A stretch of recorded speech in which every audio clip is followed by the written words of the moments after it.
Roberta Winters, president of the League of Women Voters of Radnor Township. Did you know it's time to celebrate? 2020 marks the 100th anniversary of the adoption of the 19th Amendment that allowed women the right to vote in every state in the nation. The League of Women Voters was formed several months before the ratification in an effort to be proactive. Our mission was and still is registering voters and informing the public about critical issues. Our board members are nonpartisan and can neither support nor endorse candidates. Unlike 100 years ago, though, we are open to just others, women and others, and we are even providing free membership to all high school students through graduate school. The League's celebration would not be possible if it were not for the men and women who dedicated decades of their lives to suffrage. You may have heard of Susan B. Anthony or Alice Paul. However, we have some remarkable women in Radnor who are a part of this effort, as well as many other issues that have made a difference in our lives today. Among these were the Winsor Sisters. To help me tell you more about these wild and wonderful women are Ellie Davis, a sophomore at Radnor High School, and their great niece, Bibbi Hotaling. Welcome to Studio 21, ladies. Ellie, what did you learn about the research with the Winsors family?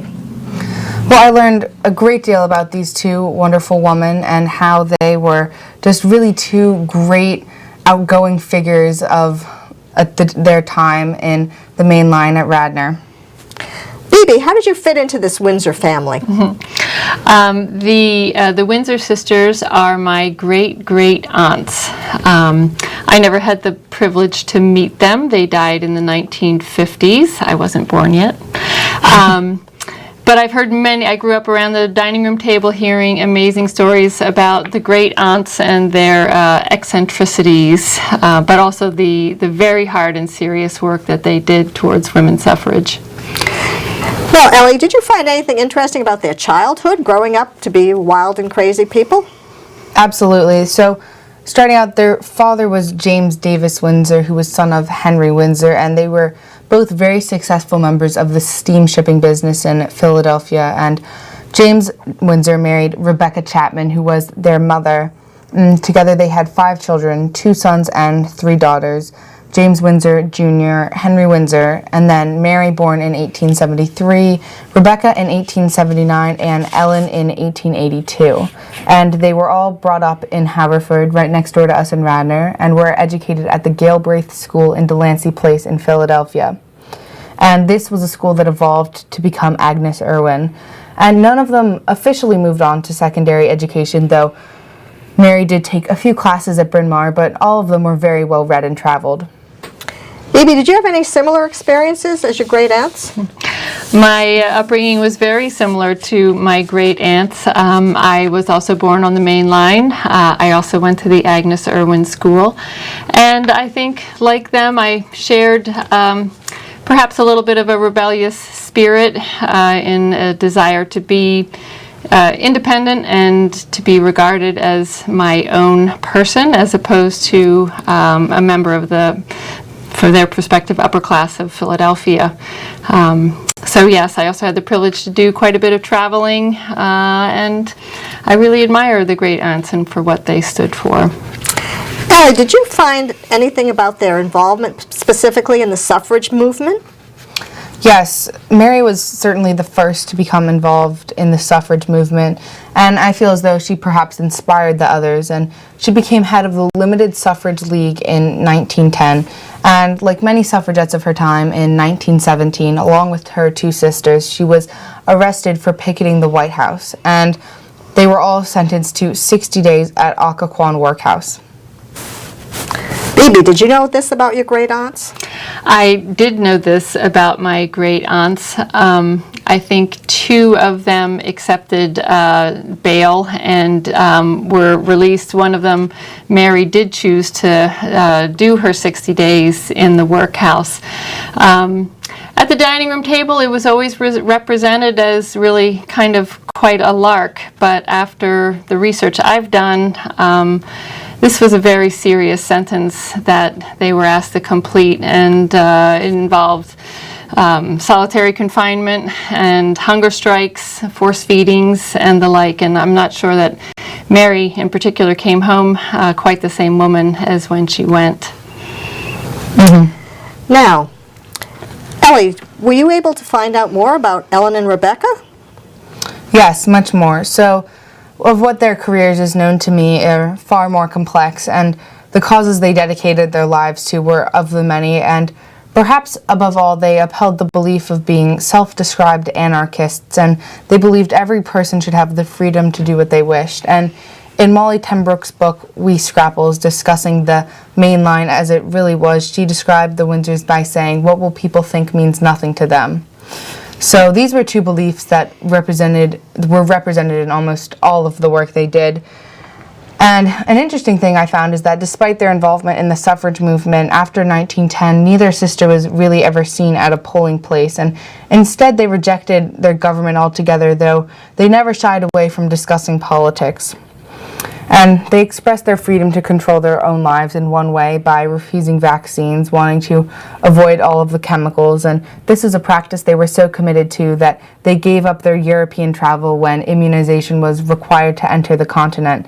And it's also important to understand their ideas on religion, and despite their Quaker upbringing, neither of them attended church in adulthood.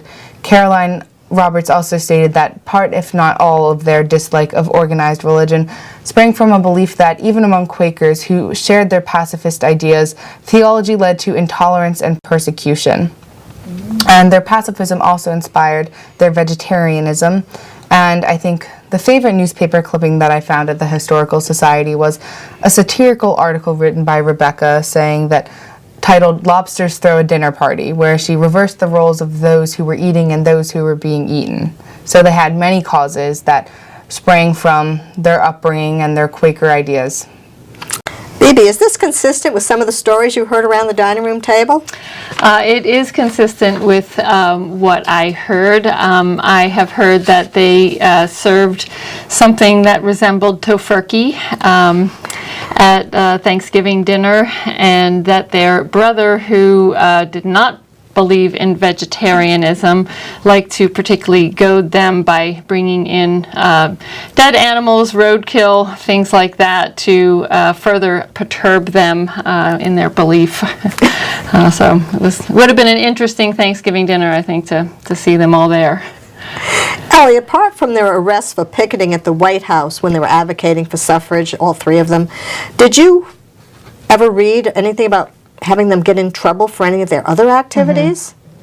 Well, most of it had to do with their ideas of pacifism, and this was one of their most consistent causes. Even for a time, Ellen worked for the NAACP, but in 1917 she quit when they chose to support the war effort. And they were both members of the Tax Refusal Committee of Pacifists, and on multiple times they refused to pay taxes that would go towards funding the military.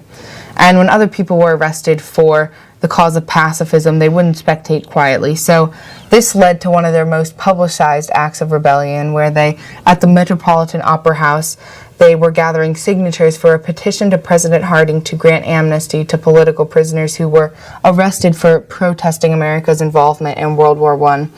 And in some of the articles, there were some very interesting accounts of the events, particularly by Sergeant McCourt, who arrested them, claiming that they were boisterous and loud and caused a disturbance in the lobby. And Ellen resisted arrest and dragged her feet like a child as she was being taken.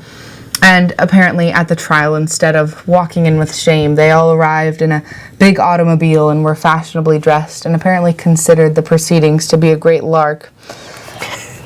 And Mrs. Evans is alleged to have boasted at the time that her arrest was no new experience, and that in the end they were each held on bail of $500 and charged on 3 counts: disorderly conduct, inciting to riot, and breach of peace. Bibbi, did you know anything about this? Well, the story makes me very proud. I think they were amazing and unusual women, and they didn't seem to back down in the face of adversary. Well, Ellie, although they never went to college, they seemed to be well educated. Did you ever find anything about what they might have written or published? The two sisters published a book together. Those were Ellen and Rebecca, and entitled Land, Labor, and Wealth in 1942. And it acts as a handbook describing basic economic terms, and it's certainly dense reading, but for its valuable information, it's held at most major universities. So they were very involved in the investment scene of Philadelphia and very aware of the economic scene as well. Did you know anything about this book, Bibbi, or how they might have gotten interested in this topic? I had not heard of this book until maybe just about a month ago, so I was extremely pleased to know of its existence. My family has a long heritage, probably 5 generations going back in the financial business. Their brother had a seat on the New York Stock Exchange, so they would have been extremely well informed, or had the opportunity to be informed from their family and their upbringing in economics and markets and the like. I understand they were also interested in culture and the arts, in addition to the pacifism and the suffrage and equal rights and so forth. How did they contribute to this interest in the arts and culture? That was probably one of the most dedicated causes, and with all of their passions, they threw everything they had into the cause, and music is probably the best example of that. So during World War II, they organized a few different concerts in Wayne, and according to an early program, they had the goal of bringing the spiritual peace and beauty of music in the lives of our fellow citizens who were living under the shadow of war, thus strengthening them with the knowledge that music is the great language which unites all peoples in the common bond of friendship. And in April of 1942, the first of a series of concerts was held in Wayne in the building that was the then Radnor High School. And 3 to 5 concerts were held each year, thus founding the Tri-County Concerts Association, which is a nonprofit that's in fact still running today, and it's helping up-and-coming musicians share their talents. They shared their love of music with other people, not only at their concerts, which were almost all free to the public, but also at their parties. And in an obituary, a friend wrote that a party at the Windsors was fun, and arriving, one might wonder at the miscellany of folk, young, old, men, women, white and black, socialite, teacher, musician, and housewife, and everyone would leave wondering how the time had gone so fast. Bibbi, did you ever hear any stories about their musical interests as well as everything else? Yes, that was one of the favorite stories around the table. They very much liked the Philadelphia Orchestra, and they very much liked gardening and outdoor activity. And I was told on one event they invited a small musical ensemble to entertain them at an event, but they wanted the violinist off in this small tree over there, and they wanted the timpani player to be behind the bush there, and maybe the celloist behind the holly tree, because they wanted to experience the sound in a very natural way, in kind of a surround sound environment. Well, that's really kind of wild and ahead of their times, wasn't it? Do you know anything at all about their later years, Ellie? So they all passed in the late 1950s, and needless to say, this was a great loss for the community. 1956 was when Mary passed, and in 1959, Ellen and Rebecca both did pass together within an hour of each other. Ellen after a long illness, and Rebecca reportedly of shock. And quite fittingly, on Ellen's death certificate, her occupation was listed as a professional agitator. And their names live on in many other ways. At Bryn Mawr, the Rebecca Windsor Evans and Ellen Windsor Memorial Scholarship Fund was established at Bryn Mawr in accordance with Rebecca's will, with the goal of providing undergraduate financial aid to minority students. And of course, we have the Windsor Room in the basement of the Radnor Memorial Library, and they donated their home, Spring House, that they lived together at the time of their death, to the township with the goal of it becoming a cultural community for Radnor. And instead, the house was sold, but the profits of it were donated to the library, where there is, of course, a cultural community of sorts in the Windsor Room, where many events enjoyed by the township are held. Bibbi, can you tell me about, anything you know about where they were buried or what maybe they did with their assets after they died?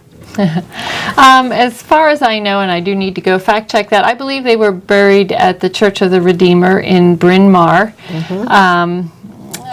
which may have been against their wishes, but I don't know. But I believe they're buried there. And upon their death, their brother suggested that they be disinterred, and upon his death, he said, "I would like to be buried deep so that the rest of the family could be buried on top of him, so he could continue to support them in death as he had in life." Was he the same brother who bailed them out? That is the same brother who bailed them out. And what did he say after he bailed them out? Do you remember that? He said, bailing my sisters out was the biggest mistake I had ever done in my life. So he would have just as soon have them kept in jail. I think that they were quite different, it would appear. Well, I know you mentioned that the Windsor Room was in fact a place that is dedicated to them based on their contributions to the library, and I know many of us do have meetings there and so forth, and I also was thinking about how the Windsor Room at the time, the house, which was Spring House, was dedicated to the library. The commissioners considered that home as a white elephant. And, you know, when politics get into money, that's what usually happens. And so the wishes of the Winsor sisters were really not fulfilled in the way that they had dreamed. And I know, Bibbi, I heard from some of the relatives that they moved a lot. They did move a lot, and apparently it could be on the whim of anything. I think when the P and W tracks were put in, they decided that was too noisy. When the turnpike was being constructed well away from the site of their home, they moved again because they didn't want to be near the highway going in. And they also named many of their houses, so they had a special name for each of their house. I think one was called the Monster, and The White Elephant was another one. And the White Elephant was another one. So, Well, we're just fortunate that they chose their last home, the Spring House, to be in Radnor, because we are indeed the recipients of their generosity and also, I think, in many ways, their spirit, which you as well embody. yes. Now, Ellie, I know you've given a great deal of time and effort discovering things about the Winsor sisters, from their little muff that's at the Historical Society and their fancy velvet capes with the sequins on them. What do you think you've learned that was the most important thing from your work with the Winsor sisters? You know, the thing that stuck with me was mostly just their complete disregard for social custom. You know, it didn't matter if this was the way of tradition, it mattered to them what was the way of justice. And they embodied that with everything that they chose to dedicate themselves to. And I think all of us could benefit from having a little more Winsor sister in us. Bibbi, what about you? I know your family, you know, has had these stories for a while. Was there anything that you'd like to share about how important this work was that we've been doing? I think I have always been a big proponent of women's rights myself, so discovering more about my great-aunt's past has really heightened that, and for 100 years ago to do what they did and to stand for what they stood for is incredibly powerful to me, and also just a great lesson by which to lead life. I think they were great role models. They set the stage for someone like Ruth Bader Ginsburg, who has been so in the news, to then take it the next step farther. And there is obviously still a lot of work to be done. And I know they were working on equal rights amendments before and we continued that fight. I know they were working on things like efforts we continue with Planned Parenthood, where they were fighting for birth control before it was the thing to do, and were arrested. That led to another one of their arrests. So that, I mean, the issues we're dealing with today were issues 100 years ago, and we are recipients of their passions and hopefully a little bit of their insight in how to make a difference.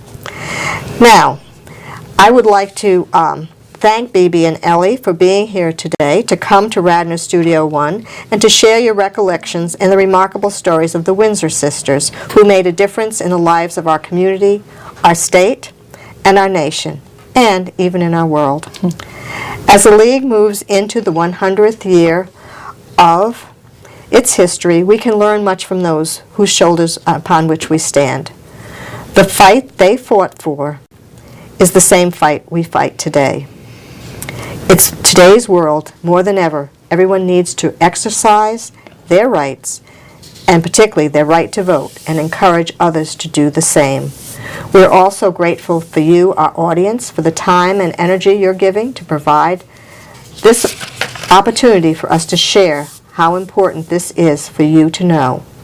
And finally, we would like to thank Radnor Studio 21 for their continuing efforts and their staff to make this program important, because we, like the Winsor Sisters, want to make sure that democracy works, and we need to do our part.